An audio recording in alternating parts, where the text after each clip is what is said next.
নীল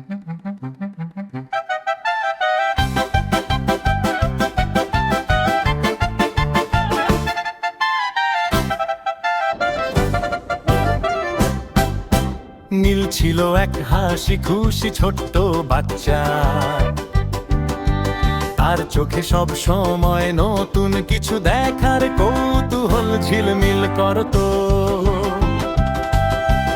একদিন নীল স্বপ্নের মতো নীল সমুদ্রে পৌঁছে গেল। হঠাৎ জল ছিঁড়ে উঠে এলো এক মিষ্টি ডলফিন, তার নাম ডেলু। ডেলু হেসে নীলকে পিঠে তুলে নীল নীল আনন্দে হেসে উঠল। জলের ফোঁটা চারদিকে ছিটকে পড়লো।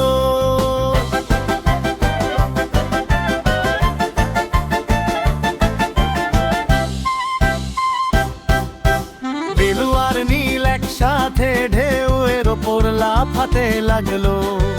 মাছেরা হাত তালি দিল আর সূর্য হাসলো আরো উজ্জ্বল হয়ে। ডেলু নীলকে দেখালো রঙিন প্রবাল ঝকঝকে তারা মাছ আর লুকানো সামুদ্রিক গুহা। নীলের চোখ বিস্ময়ে বড় হয়ে গেল। খেলতে খেলতে সন্ধ্যা নামলো। ডেলু আলতো করে নীলকে তীরে নামিয়ে দিল। বন্ধু আবার আসবে, ডেলু বলল চোখে মমতা নিয়ে।